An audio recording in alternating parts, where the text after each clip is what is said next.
Namaskar, this is Ashok Bose and you are watching my channel Beyond 61. So let's discuss or rather speak. How do we look at the Russian president's visit to India? Quite interesting. Look at the mainstream media within India or elsewhere in various countries. Some are observing, some are commenting, and some have kept silence, watching. Now here in this content, I'm going to speak about my personal opinion about this meeting. And to start with, let's say this is a meeting not between two countries, but two superpowers. Yes, it is. Whether you call them an emerging superpower or the superpower itself. Why? Because this visit is a gesture, a posturing, of course, indicating a strong bond and relationship, as well as interdependence between both the countries.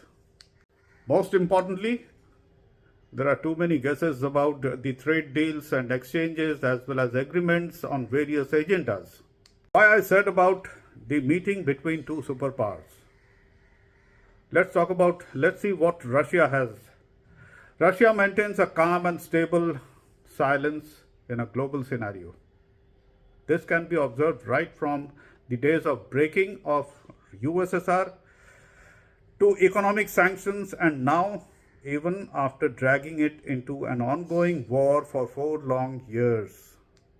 Russia has been able to maintain its status then when it was an undivided USSR, and now in terms of their stable economy.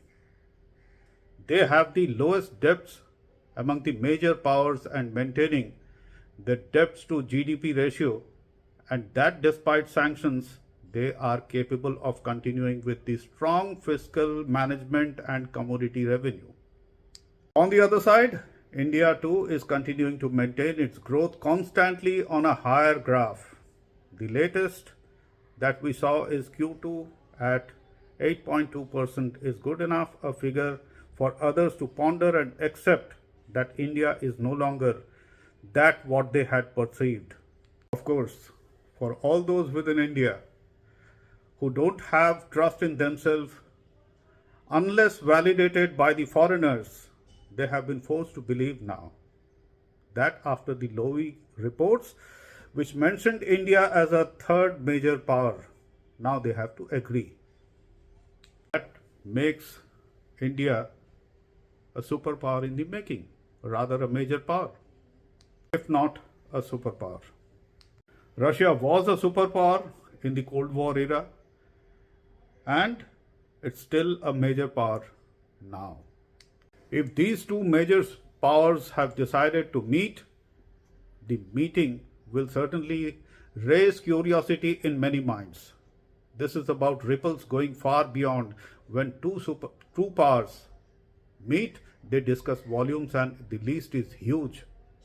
So far on a macro level, as a common man, what I understand or what I have read or watched and heard from the mainstream media, the major agendas have been decided as defense and security cooperation, energy and oil partnership, trade and economic relation, nuclear and strategic technical cooperation, global diplomacy and geopolitical issues. So, isn't all the above that these issues when discussed would cause is raised eyebrows, envy, and of course set to create a new order and shift in opinion of many new developments expected in the days to come, and that's going to be visible very soon. Post the meeting, now that the president has gone to his country, here there are questions and guesses about what happened in the defense.